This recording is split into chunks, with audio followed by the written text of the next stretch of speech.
fellow gamers, Fizznight here, bringing you an exciting video on the top 5 non-pay-to-win MMORPGs to play in 2022.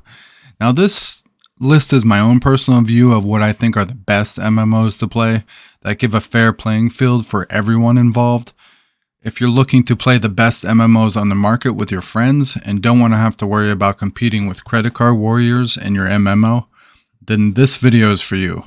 I do request if you enjoy this video, please hit me up with a like and subscribe, and I'll be sure to send the loot gods a letter of recommendation on your behalf. So let's get right into it and start with our number 5 non-pay-to-win MMORPG, and that is Guild Wars 2. Now this game takes place on the world of Tyria and boasts 5 playable races and 8 class professions that your character can choose from. I've spent countless hours playing this game, and I can tell you that this game still has some of the most incredible graphics and mount graphics I have seen in an MMO to date. Now this game does have cosmetics that you can swipe to earn, but they don't give you any type of in-game advantage compared to someone that doesn't buy them, other than a fancy skin. Some of the best parts of Guild Wars 2 include its combat, where instead of your more common tab targeting system, you have more of an action combat system where you can dodge, roll, cast, and attack in a real-time movement system. This is definitely a refreshing feel from games like WoW and Final Fantasy XIV. Another highlight is Guild Wars 2's instance dungeons and raids. These are quite frankly, in my opinion, the funnest dungeons I've ever ran in an MMORPG. With the action combat system combined with tactical jumping system, your character can easily fall off a platform or step off a ramp if you don't take your time. It makes it some of the best and most exciting content I've ever played in an MMORPG. Now the storyline is really good, with what the developers call the Living World Seasons, where new content and zones are unlocked for your enjoyment. The game's newest and third expansion, End of Dragons, adds third-generation legendary weapons to craft and buy, guild halls, and strike missions. If you want to have more of a laid-back experience, you can try out the new fishing system and even have your own personal skiff to fish on. Oh, and did I mention Guild Wars 2 has one of the coolest features I've ever played, in that you could farm crafting mats from world bosses. You can then trade these with other players for currency on the auction house. Let's move on to number 4 on the list, which is an old school game that will always be close to my heart, which is EverQuest. Games like WoW, Final Fantasy XIV all spawned and got their roots from this game basically. Although the graphics are far outdated, it still has some of the best, most relaxing combat and RPG feels in any MMO. This game boasts tons of classes and races in your classical, medieval Dungeons and Dragons type setting. Now, like World of Warcraft, there's an in-game currency you can trade and buy called Chrono. Some would say this is a form of pay to win, but it certainly isn't needed to get you the best equipment in the game. You still need to get the best gear by raiding with your friends and your guild. Like Guild Wars 2, there is also a cosmetic area to buy skins and XP pots to increase the speed in which you level.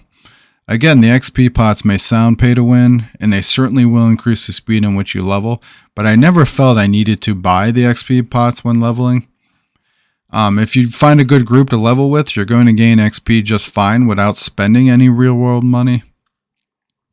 Now, it's on its 28th expansion. This makes EverQuest one of the biggest MMORPGs out there as far as landmass and areas to explore, if not the biggest one. There are so many enemies to encounter, and when leveling up, and trying different classes, you never have to level in the same place twice if you don't want to. Another great feature that EverQuest includes is probably one of the most expansive in-game housing feature in any MMO. You literally can craft tables, chairs, furniture. You can collect paintings, statues, and hang trophies, all in your own little private house that you can show off to other players. It's quite amazing if you take the time to check this feature out in the game. Now, number 3 on my list is Final Fantasy XI. This is an MMORPG that predates even WoW. It's still considered one of the best MMOs out there. This MMORPG in particular has virtually no pay-to-win mechanics at all. Not even an in-game currency you can trade for gil or anything like that. This game makes it the most fairest on my list here when it comes to keeping players on the same level playing field. This game, like EverQuest, definitely has outdated graphics, but it does sport one advantage in my opinion that even the newer MMORPGs don't have, and that's up-and-close combat. It still has a tab targeting system, but there's nothing like an orc and a dragon right up in front of your face as you're swinging your dark sword or you're casting Fire 3 at it. This game does, believe it or not, still get updated, even though Square Enix said years ago that new content would be next to nil. An all-new storyline players can play through was just added, called the Voracious Resurgence. Another aspect to this game that breaks it apart from the rest is the fact that armor and weapons have more value even when new content is added. Your weapons you crafted or earned through raiding aren't just replaced with new content. You can literally upgrade your weapons and armor with crafting materials you can find through the game, and it just seems like the time it took you to earn these and you get the plus gear was worth it. Stepping down to number 2 on our list, we have the incredibly crafted Final Fantasy XIV. Again, another game without any pay to win, not even tradable tokens. The only thing this game includes for credit card swipers are mounts, pets, and some armor skins that don't give you any real gameplay advantage. The game has arguably the best graphics of the 5 MMOs on my list here. You definitely can't argue with the eye candy, especially when you're flying around Heidelin in a massive, extremely detailed dragon, or hopping around on your awesome-looking Magitech armor. This game, like EverQuest, boasts probably the second best housing system in any MMO, only slightly behind EverQuest's, with new content being added with every patch. This game, like WoW, has your standard tab targeting, which is, in my opinion, a little less fun than, say, Guild Wars 2, but it still has some pretty great boss fights that include blasts from the past from your favorite Final Fantasy titles. I'm thinking Ghost Train, anyone, from Final Fantasy VI? Not only does it have the best graphics out of our list here, but it also, in my opinion, has the best profession system available in any MMORPG. The crafting system is like a game in and of itself, and that by pressing the right sequence of buttons at the right time, you can craft more rare weapons and armor. These can be sold for much higher prices on the bazaar, and it is a much more rewarding system, in my opinion, than compared to other MMOs out there. Now, last but certainly not least is the best non-pay-to-win MMORPG out there today. And that title still goes to the King of Kings when it comes to MMOs, and that is, you guessed it, World of Warcraft.